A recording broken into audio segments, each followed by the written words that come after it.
Welcome to another episode of Faith Gateway Live. Thank you for joining us. My name is Lori McClure, and as a mama of 5, including 2 by adoption, I am so delighted that we have Mary Ostyn, author of Forever Mom, with us today. Before I begin, I want to invite you to join our conversation by tweeting your questions using the hashtag #ForeverMom. Also, I want to remind you of our deal for Mary's book. You can get an extra 25% off for a total of 40% using the code ForeverMom at store.faithgateway.com through November 30th. Sellers get free shipping, so grab a couple copies and give them to adoptive moms that you know.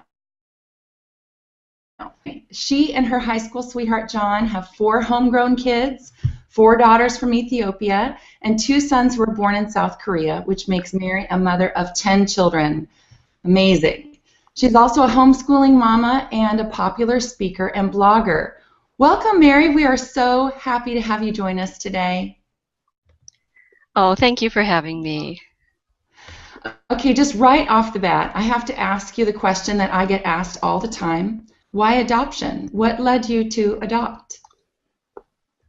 Well, we had 4 kids by birth, and then when they were, well, for a while we thought we were done having kids.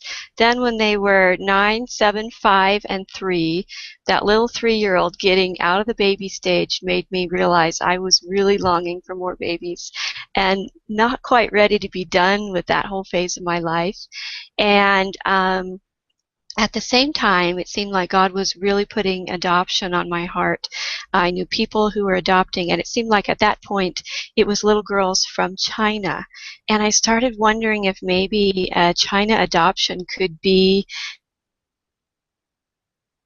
in our, and I talked to John about it, and once you know, he thought 4 was a great number for our family and didn't know what I was thinking, talking about possibly having another child. But we talked about it for quite a while and prayed about it, and then ended up deciding to go forward and adopt. And actually our first child ended up being Josh from Korea. He came home in July of 1998. You just touched on a subject that I think is really important to talk about. You and John had several different times during your adoption journey where you didn't exactly see eye to eye about the issue of adoption. So how did you handle that? How would you recommend that other families and couples handle the issue of not yet being completely in sync with each other about adoption? Right. And for us, it was definitely that first adoption that was the most challenging decision to make. And I know from talking to other adoptive moms that it is a fairly common issue. For a while, I tried to use my best logic and showed him pictures of sweet little babies and, talked about how this could work for our family. But really, nothing came of it until I released that dream of mine to God. I really just had to say, you know what, God, this longing is here in my heart, but I don't know what to do with it. If you don't have adoption for our family, then take this longing away from me. Or if you do have adoption for our family, then let John know and give him peace about it. And when I hushed up and let him have some space to think, then is when he started asking questions and finding out more and really actually considering. And it was actually at Christmas in 1997 when he gave me the very great gift of saying, hey, we're going to go forward with this. And once he decided to go forward, he was just as on board and just as excited as I was about it. It was just it was a real gift from God. That is so wonderful. I love that story in your book. It's wonderful. People are going to enjoy it. How did you then, once you decided on adoption, how did you decide? I know you went initially to South Korea. So how did you choose that? Well, like I said at first, China was on my heart initially, and then the more we found out about China, every country has different requirements regarding income and family size. Age of parents is another factor, and actually the swing factor for us was the travel situation. For China, you had to be gone for 2.5 weeks, both parents, and for Korea, you could actually have your child be escorted if you wanted to. We ended up both traveling to get Josh, but it was a much shorter trip. We were literally gone 5 days, and that was really a big deal for us because at that time our kids were pretty little, and we just didn't want to leave them, have both of us leave them for 2.5 weeks. Okay, so in with all of the travel, that's talking about preparation and choosing a country, but through all of this, you had conversations with your kids about this. Oh, In yeah. your book, you talk quite a bit about how you prepare your older siblings to accept and be prepared for an adopted child coming into their family. Can you share with us about that? Well, it was, that's a really common question for people when they're thinking about blending a family of bio kids and adopted kids. But, that has been one of the greatest gifts in my life, is to see my kids together. And maybe this is only because we had started adopting when our older kids were also pretty young themselves. But for our family, adoption is just one of the ways that a family grows. And our kids just really embraced the new arrivals with such great excitement. I have these really fond memories of 4 kids all clustered around me, looking at those first pictures of Josh when that FedEx truck brought that package with his picture and all the information. And just each time we've adopted, they've been just as eager and just as excited and, just as ready to welcome as we have been. So it's great. And now even the kids are grown up and it's just really neat to see just real relationships all across the way. It's just like any sibling. Some of them get along sometimes better than others. Siblings fight, but siblings also have these great bonds too, and it doesn't look to me any different between the bio kids and adopted kids. It's just family. It really is. Yeah, I have the same experience in my family with my Yeah. kids. I'm really grateful for. I know a lot of people get concerned. Well, do you feel differently about your adopted kids versus your biological kids? And I know for me, I've fostered kids. We were in the foster adoption program. We've had adoptions fail, and we have biological kids and kids by adoption. So we've kind of run the whole gamut. And there really isn't any difference for me. And you talked about that in your book. I know a lot of people do really worry that that's going to be an issue. So what would you say to a dad or a mom or a couple who are thinking about adoption but are worried that there's going to be a big gap in their love connection with their adopted child? Well, I think that sometimes we forget that there are so many people in our lives that we love with all our hearts who are not biologically related to us. Spouses are a big example. Good friends, that you would just give anything for. And, it just comes to that love. And I think that sometimes when older kids come, it takes a while for everybody to find their place and everybody to settle in well. But in the end, it's just family, and your heart feels it's just family too. One of the things that you talked about in your book, which we need to talk about skin, one of the things that you talked about in your book is that amazing experience of thinking about a child you came to you by adoption and thinking, well, of course she has allergies because I have allergies. And I have that experience too with my kids, which is really great. Saying, I know. Jack looks like my mom and Ray Ray's got curly hair like me, and Yeah. there is that wonderful just blending and forgetting really the differences between biology and adoption.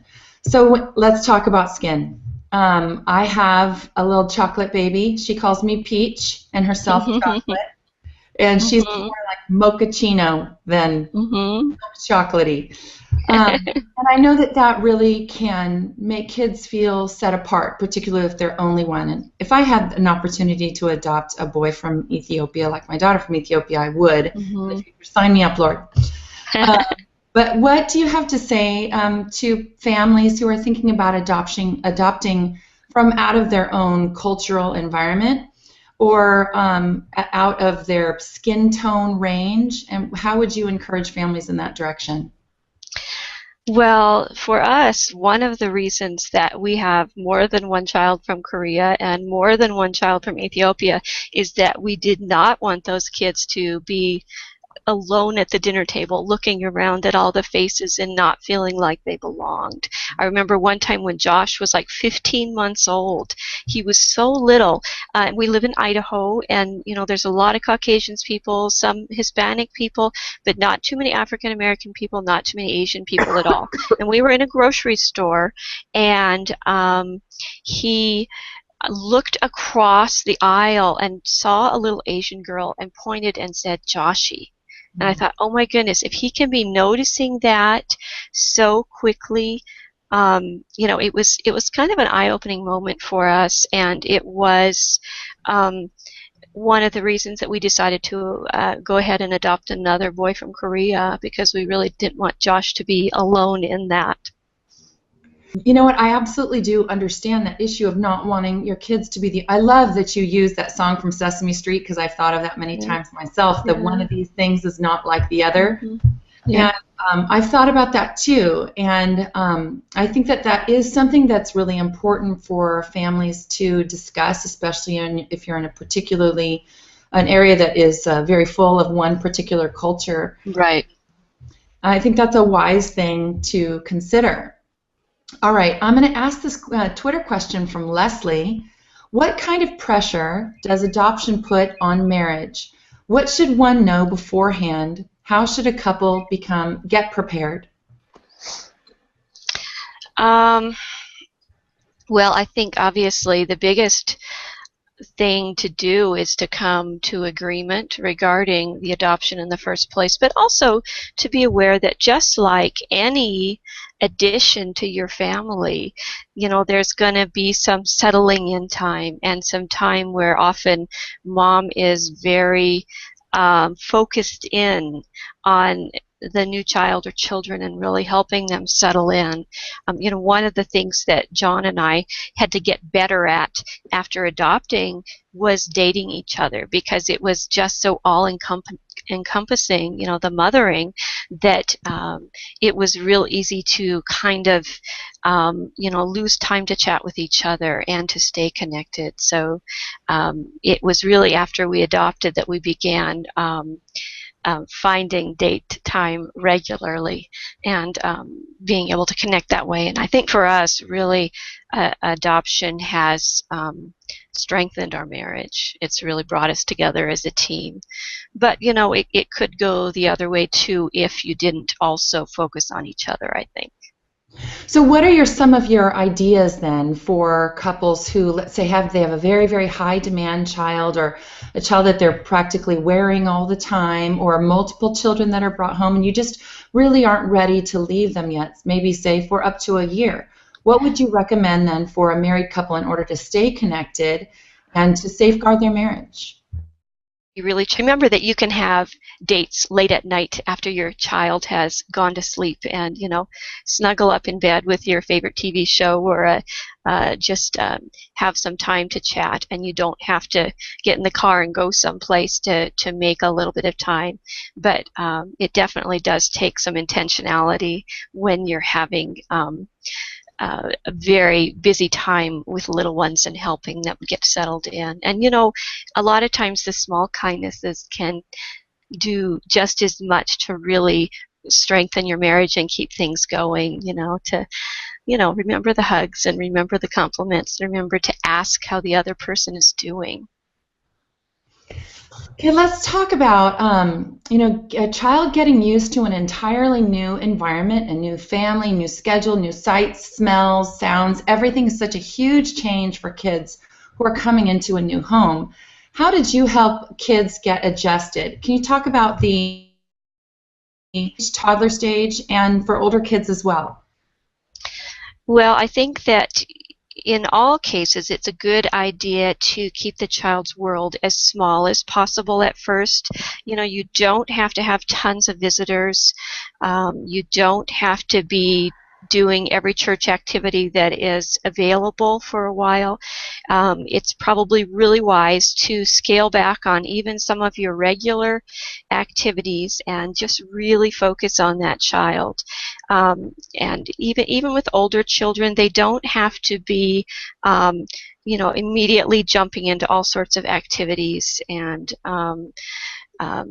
gymnastics and all that kind of stuff. Just really have that time of settling in, staying close, play games together, cook together, read stories together, and just spend time together and build those relationships when that child is first coming home and first getting settled in. And remember also to keep the expectations low for behavior. This is something that I kind of wish that we had done better, because especially with older kids, we had too high of expectations and didn't realize just how stressed kids are when they first come home.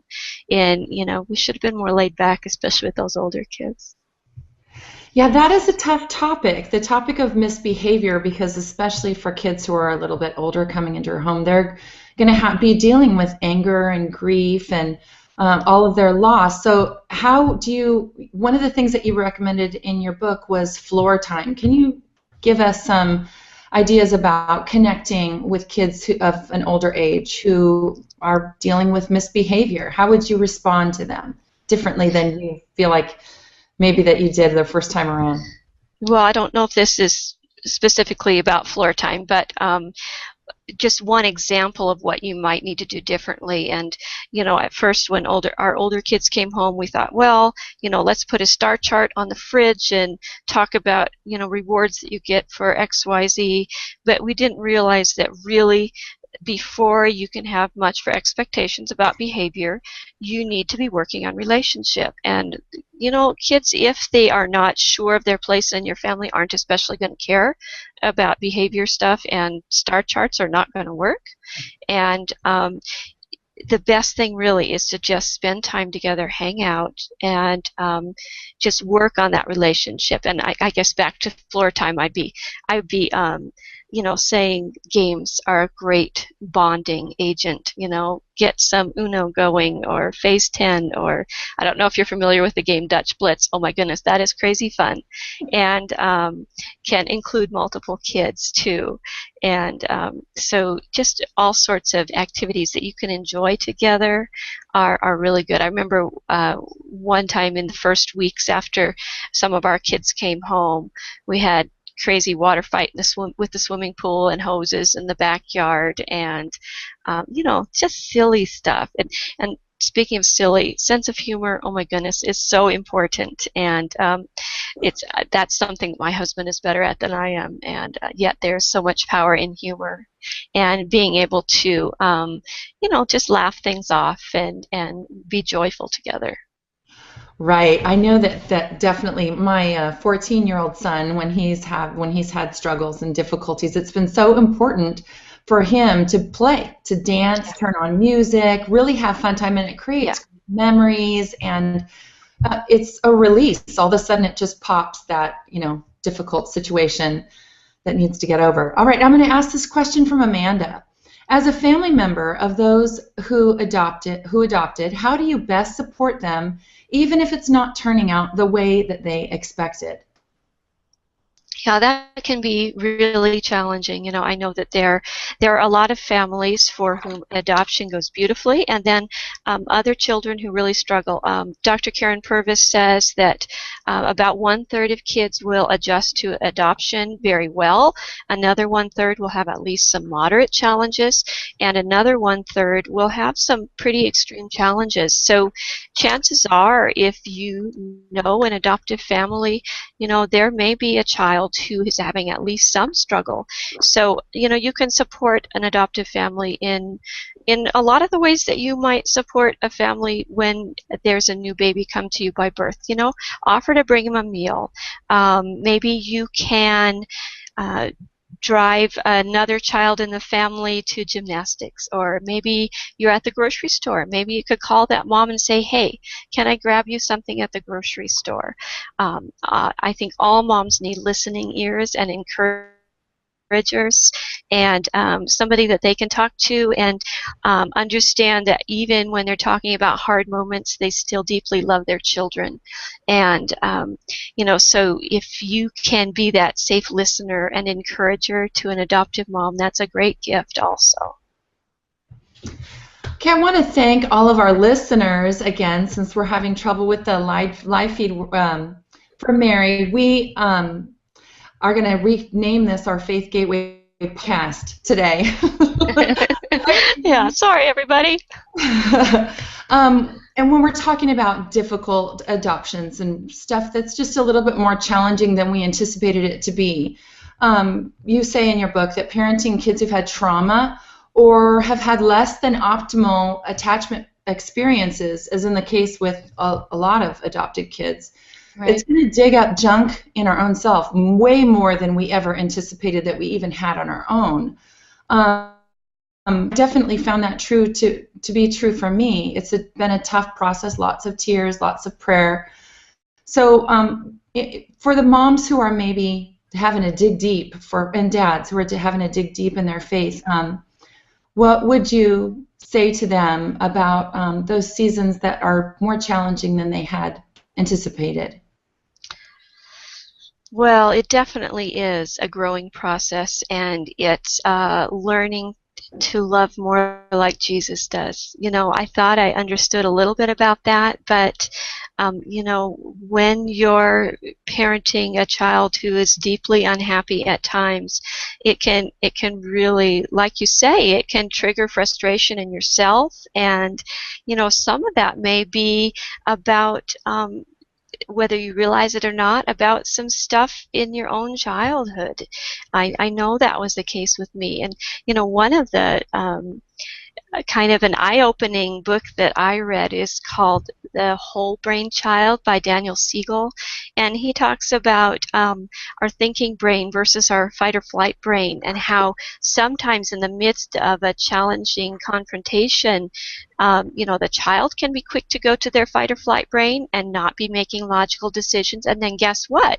If we are being stressed, we can be going to our fight or flight brain, and then nothing good is happening in that conversation. You know, if you find yourself saying something along the lines of, I can't believe you hit your sister again, you're grounded for a year, your chances are really good that you're in your fight or flight brain there too, and that conversation is not going to be productive at that point. So, you know, it's really important for us to realize when we're going to an illogical place ourselves, and you know, take a deep breath, step away. And I've had to get a lot better at stepping away, because I always wanted to settle things right then and there. But you know what? When you're upset and your child's upset, nothing good's going to happen anyway. So it's a lot wiser to just step away and say, you know what? We can address this later. This doesn't have to be quote unquote settled right now. This is actually just great conversation also for dealing with teenagers or absolutely toddlers. Yep. Yeah, it's not just adopted kids. It's every kid who would benefit from a parent who's wise enough to step away at some point, right? That's right. I just need 10 minutes, I'll be back. That's right. Yeah. Okay. Exactly. And a lot of times, you know, I'll go back and say, and it's not like I'm not addressing a challenging behavior. You know, I can come back later with just as much authority but yet also humility, and say, you know what, in that last conversation, I think I could have done this little thing better. What do you think you could have done to make that conversation go better? And you know, just give them an opening to think through, and then you're still addressing rudeness or whatever it was, but you're just doing it while everybody's having a chance to be a little more thoughtful about it. And everybody's sane, we can all have a better conversation. Yeah, go figure. You're helping me so much here, Mary. Thank you. All right. I have a question here from a preacher's kid who's a good friend of mine. Are there greater degrees of preparation made for older biological than younger when adopting, or is it pretty much always the same preparation? Well, I think it's wise to prepare for anything across the spectrum as far as challenges. You know, there are babies children who come home as newborns and greatly grieve their adoption situation and have many issues. It's not just older kids, you know, kids past the age of 3 or 4 or 5 who feel challenged by adoption. You have to remember that adoption is a great loss, and even if you came into your adoptive family, you know, 10 minutes after birth, later on, chances are there's still going to be that question in your mind, well, why wasn't my first family able to parent me? Or why didn't they parent me? And a lot of kids wonder if there was something wrong with them, which is so sad. It's adoption is a situation or is a decision made because of adult issues. It's not because the child had anything wrong with them. So we just have to be aware that kids are going to be asking hard questions, whether they came at a tiny age or an older age, and be really willing to go there with them when talking. Yeah, that's so important. I have found that to be the truth for both of my kids who came to me through adoption, that they've had times where they've had to ask questions that were hard, even though they were babies. Both of them Yeah. came to me, and those are such important times to be able to validate their grief and validate their loss and answer the questions that we can. And I just love the way you talk about that in your book. It's such an important topic for us to talk about. We can't really, we're running out of time, which is amazing, but I want to ask you a couple of more questions Sure. before we are done. Well, one of the most important topics that families deal with in the issue of adoption is money. How on earth are we going to be able to afford this? Or as a single mom, how am I going to be able to afford this? What are some ways, and some people will just feel like the financial hurdle is too big. What are some effective ways that you have come up with to tackle the financial side of the adoption question? Well, I think the biggest thing to remember is that if God has led your family to adopt, He also will provide those finances. He owns the cattle on 1,000 hills, right? So He is not going to be limited by finances. And money has come to our family for adoption in different ways at different times. But I want to tell you one adoption story that was kind of our most amazing experience. It was when we were hoping to adopt after Emily, who was our first Ethiopian daughter. We knew we wanted to adopt another daughter from Ethiopia, but we didn't know what the timing would be like. And so we decided in January of 2005 that when the money came, we would go forward. Well, at that time, John had a large piece of equipment that he'd been trying to sell for a while, like for 3 months, and nobody had been interested. Well, 1 week after we made the decision to go forward, when the money came, that sawmill sold for $8,000. And that next week, we did our taxes and found out that we were going to be getting a $7,000 tax refund. And so within a span of 3 weeks, we suddenly had $15,000 in our savings account. And I don't know about you, but that does not happen routinely at my house. And we knew at that point that it was time to go forward. And as it turned out, Juliana came into the orphanage the very week that that piece of equipment sold. So it was definitely God saying, go forward. And I have heard many stories from other adoptive families like that God provides. What are some ideas that you have for families? I know a friend of mine always jokes with, he owns the cattle on 1,000 hills. We say, sell a cow, Lord, sell a cow. Yes. And yes. What are some other ideas that you have come up with for families who are trying to figure out how they're going to pull together the finances? What are some thoughts? Well, I know that some families do things like T-shirt fundraisers, and other families do a big yard sale and ask family and friends to donate things to the yard sale. There's a real good book by Julie Gumm that's called "You Can Adopt Without Debt," and that has lots and lots of other ideas. So there's a lot of really good ways, and God will do it, because if He has led you to adoption, He will provide those resources. That's absolutely right. Okay, Mary, we are coming down to the final leg of this conversation. I just want to ask you, what in your adoption journey, what was the toughest obstacle that you faced as an adoptive parent, and how did you get past it? I think it had to be realizing that we needed to change our parenting paradigm somewhat when adopting older kids.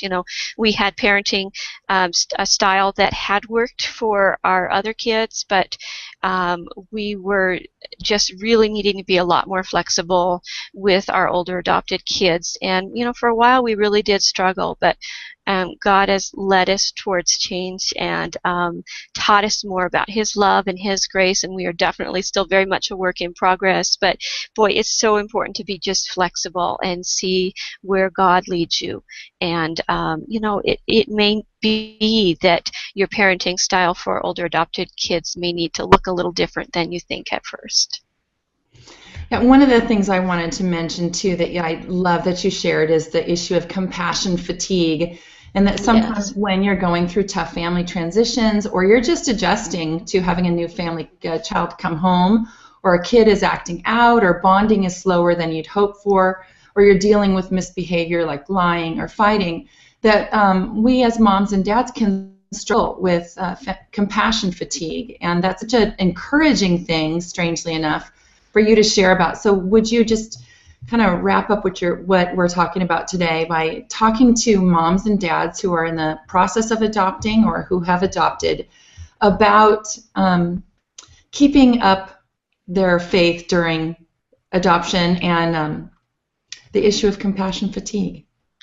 I think it's just really important to remember that our focus, our eyes need to be on Jesus during this whole process, of course, during our whole lives. Sometimes we can get looking at a certain behavior that's not going away or something like that, but then feel frustrated when we're focusing so much on that child and that issue. But we need to remember that God is our children's Father, and that He is growing them and will continue to grow them all up into adulthood. Think how much we have changed and grown as adults. So we just need to remember that it's a growing process for all of us, and that we need to just keep extending our kids grace and keep trusting that God is at work in their lives. You're absolutely right, Mary.